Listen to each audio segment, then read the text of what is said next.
میں جب ہم لوگ قرآن شریف کی تلاوت کرتے ہیں تو پہلا فوکس ہم لوگوں کا جو رہتا ہے وہ اس بات پر رہتا ہے کہ پارہ جلدی سے پورا ہو جائے. آج 3 پارے پڑھ لیں, آج 4 پارے پڑھ لیں, زیادہ سے زیادہ پارے پڑھ لیں. یہ فوکس ہمارا رہتا ہے. تو یہ برا نہیں ہے, اچھی چیز ہے. یہ شوق ہونا چاہیے کہ زیادہ پارے ہم پڑھ لیں. لیکن جو امپورٹنٹ چیز ہمارے لیے رہتی ہے وہ یہ رہتی ہے کہ جلدی سے پارہ پڑھ لیا جائے. اسی لیے ہمارے معاشرے میں جو بہت جلدی پارہ پڑھ لیتا ہے اس کو بہت اچھی نگاہوں سے دیکھا جاتا ہے, یار بہت جلدی پارہ پڑھ لیتا ہے یہ.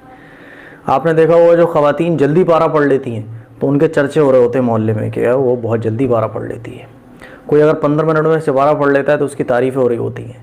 تو ہمارے یہاں تعریف اس بات میں سمجھی جاتی ہے کہ جلدی سے پارہ پڑھ لو, یہ ہے تعریف کے کام. اسی وجہ سے بہت سارے لوگ مجھ سے پوچھتے ہیں کہ مفتی صاحب پارہ کتنی دیر میں پڑھ لینا چاہیے.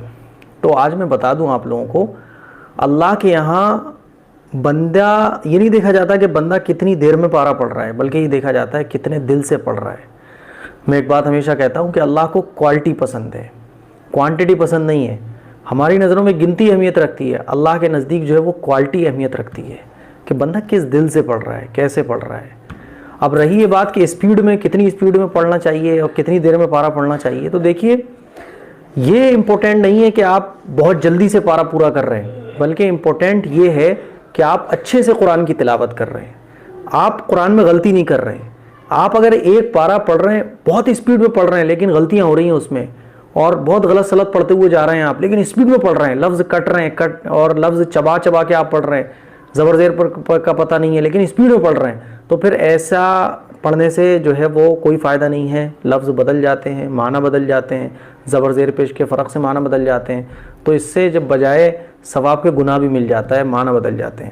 لیکن آپ اچھا پڑھ رہے ہیں اور ایک پارہ, آپ 1 گھنٹے میں 2 پارے پڑھ سکتے ہیں, لیکن آپ ایک پارہ پڑھ رہے ہیں لیکن اچھا پڑھ رہے ہیں, عمدہ پڑھ رہے ہیں, زبر زیر پیش کا فرق کرتے ہوئے پڑھ رہے ہیں کہ لفظ نہ بدلے, لفظ نہ چبے, لفظ نہ کٹے, زبر زیر پیش ادھر سے ادھر نہ ہو جائے, اس کا خیال رکھتے ہوئے آپ پڑھ رہے ہیں, اچھے طریقے سے آپ قرآن کی تلاوت کر رہے ہیں. تو یہ امپورٹنٹ ہے, یہ ضروری ہے.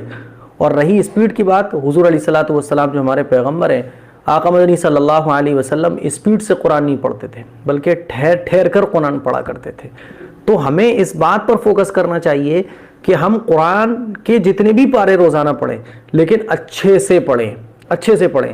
یہ نہیں کہ اسپیڈ سے خوب پڑھ رہے ہیں, 5 پارے پڑھ لیے, 6 پارے پڑھ لیے, لیکن اسپیڈ سے پڑھ رہے ہیں, پتہ ہی نہیں ہے کہ لفظ کٹ رہے ہیں, چب رہے ہیں اور کچھ کا کچھ بن رہا ہے. ایسے نہیں, اچھے طریقے سے پڑھیں.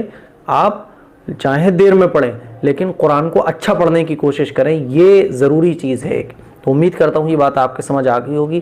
ہمارے بہت سارے بھائی, ہماری بہت ساری بہنیں اسی لیے پریشان رہتے ہیں کہ یار میری اسپیڈ کم ہے, میری یہ کم ہے. نہیں, آپ قرآن کو اچھا پڑھنے کی کوشش کریں, اسپیڈ نہ دیکھیں. کوئی اسپیڈ سے اگر اچھا پڑھ لیتا ہے تو ٹھیک ہے, کوئی بغیر اسپیڈ کے اچھا پڑھتا ہے تو پھر وہ بغیر اسپیڈ کے ہی پڑھے. اللہ کے یہاں دل دیکھا جاتا ہے, کس نیت سے, کس دل سے میرے بندے نے میرے کلام کی تلاوت کی ہے. السلام